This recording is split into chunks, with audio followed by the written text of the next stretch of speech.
estrategia del día es traída para vos por bloomberlinia.com. Muy buenos días, estrategas. Soy Francisco Aldaya, editor de bloomberlinia.com, y hoy les voy a contar las 3 noticias más importantes para que arranquen su día. Además, todo lo que hay que saber sobre los vencimientos de deuda en dólares en el 2025 con Pedro Ciaba Serrate de PPI en el Expreso Financiero. Como siempre, no se olviden de darle clic al botón para seguir a este podcast, de compartir este capítulo, de activar las notificaciones y si te gusta lo que hacemos acá de lunes a viernes, ¿por qué no darnos un 5 estrellas?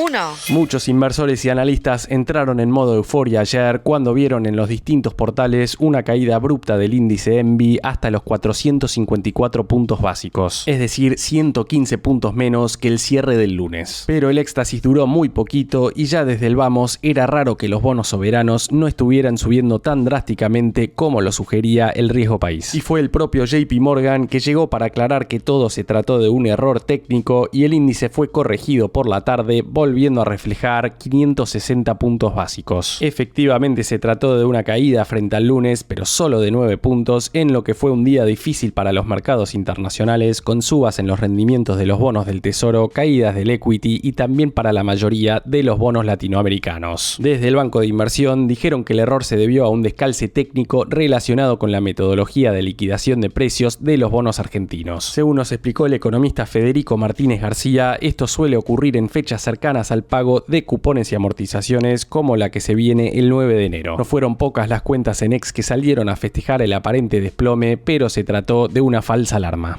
2. El S&P Merval cerró ayer por segunda rueda consecutiva en un nuevo récord histórico en dólares ajustados por inflación. Efectivamente, culminó la jornada de ayer en 2.381 puntos al contado con liquidación, superando el pico registrado en 2018 durante la presidencia de Mauricio Macri. Este hito refleja el notable desempeño de las acciones argentinas en los últimos 12 meses, impulsadas principalmente por los bancos que lideraron las subas y que se posicionan como papeles favoritos para el 2025, esto según Portfolio Personal Inversiones. ¿Cuáles son los desafíos para las entidades financieras? Para PPI, la necesidad de una mayor agresividad en la captación de fondos y lidiar con márgenes algo más ajustados. Y hablando de los grandes ganadores del rally bursátil argentino, se destaca Grupo Financiero Galicia, cuyo ADR subió 469% desde el triunfo de Milei en noviembre de 2023. Esa suba, que lleva al banco al borde de su récord histórico nominal de $74, incluso viene superando las expectativas de los analistas de bancos internacionales como el Santander, que puso en noviembre último un precio objetivo de menos de $70 para la acción a 12 meses. Ayer, por lo pronto, cerró en $72,22 y el Morgan Stanley, por su parte, espera que el precio alcance los $92 en los próximos 12 meses. La gran pregunta ahora es si seguirá bajando el riesgo país, destapando más subas para las acciones argentinas. Ni hablar de la salida del cepo.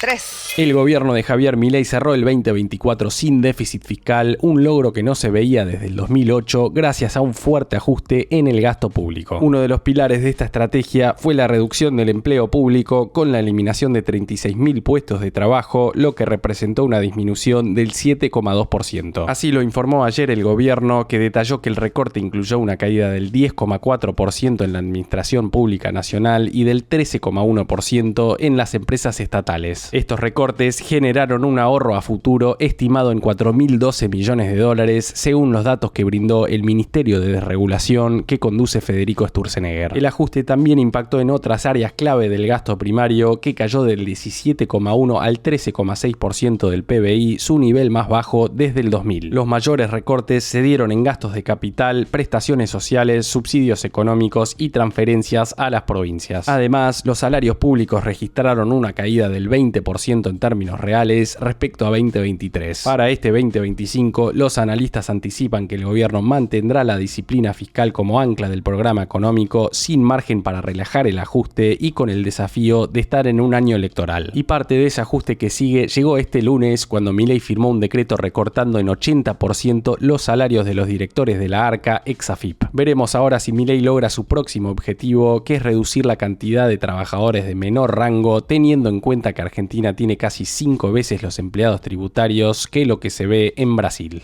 Antes de pasar al expreso financiero, veamos rápidamente cómo van a abrir hoy los mercados. El S&P Merval subió 0,8% ayer, fue una jornada más verde que roja para las acciones argentinas en Wall Street, con subas de hasta 5,4% para Vista Energy y caídas de hasta 5,3% para IRSA. Los bonos ley Nueva York cerraron muy cerca del 0%, el dólar blue va a abrir cerca de los 1.215 pesos, el MEP en 1.172 y el contado con liqui en 1.194. El Banco Central, por su parte, compró ayer 33 millones de dólares, mientras que el riesgo país va a abrir cerca de los 561 puntos. Por último, comentarte hoy que los analistas que consulta el Banco Central en el REM ven la inflación de diciembre en 2,7%, una caída del PBI del 2,6% el año pasado y un crecimiento del 4,5% para este 2025. Expreso financiero. Y ahora pasamos a una entrevista con Pedro Ciaba Serrate de Portfolio Personal Inversiones. Pedro, la duda que tengo esta semana es por los vencimientos en dólares del gobierno y su capacidad de hacer frente a ellos con reservas netas negativas. ¿Cómo estás viendo este tema? El Tesoro enfrenta en el 2025 alrededor de 17.000 millones de dólares, esto para todo lo que es la deuda de moneda dura,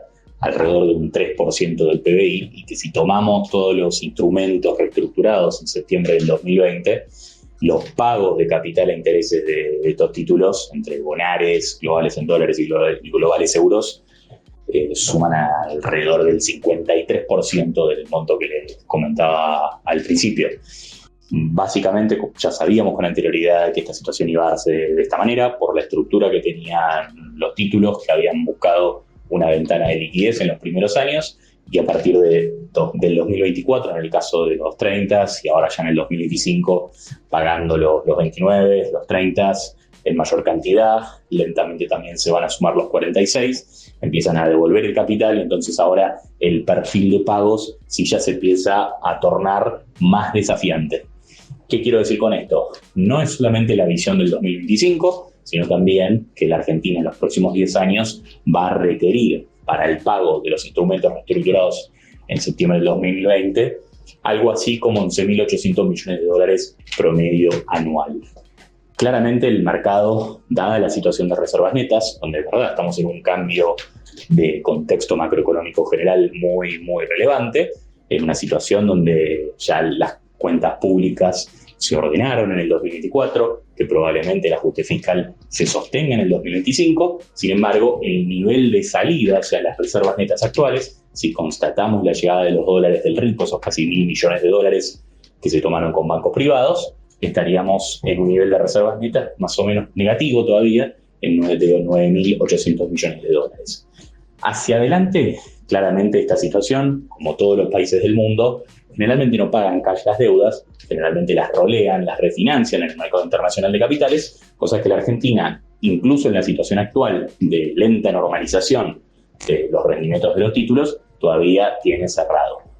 La posición del gobierno por el momento es la de no emitir instrumentos particulares, no salir todavía al mercado a estas tasas, incluso han descartado diferentes ejercicios de manejo de pasivos o liability management de corto plazo. Nosotros pensamos que es útil esa mirada y la de, mientras tanto, seguir haciendo el trabajo duro detrás, especialmente en términos fiscales y de ordenamiento macro, para que el riesgo país continúe bajando.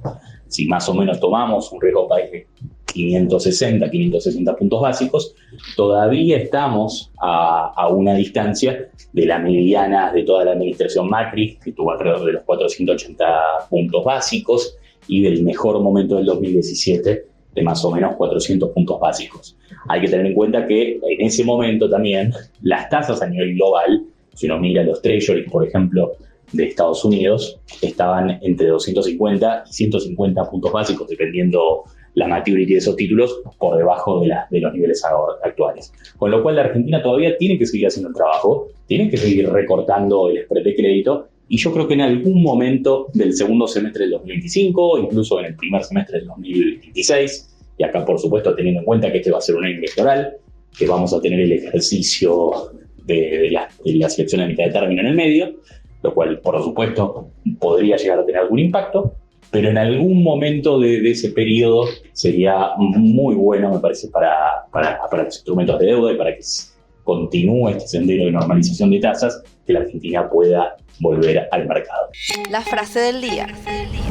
Antes de irnos, escuchemos lo que dijo ayer el presidente electo de los Estados Unidos, Donald Trump. La gente realmente ni siquiera sabe si Dinamarca tiene algún derecho legal sobre Groenlandia, pero si lo tiene, debería renunciar a ella porque la necesitamos para la seguridad nacional. Es para el mundo libre, estoy hablando de proteger al mundo libre. Un periodista le preguntó a Trump si consideraría acciones militares para tomar control de Groenlandia y del Canal de Panamá, y el republicano no descartó esa posibilidad. Pero por ahora parece más probable ver aranceles a las importaciones de Dinamarca y de Panamá si no entran en negociaciones con el gobierno de Estados Unidos.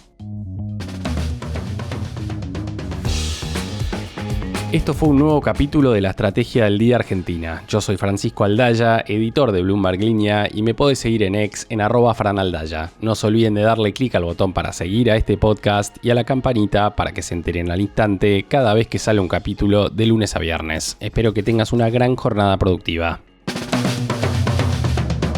Esto fue La Estrategia del Día Argentina, escrito y narrado por Francisco Aldaya. Producido por Arturo Luna y Daniela Hernández. Que tengas un día muy productivo.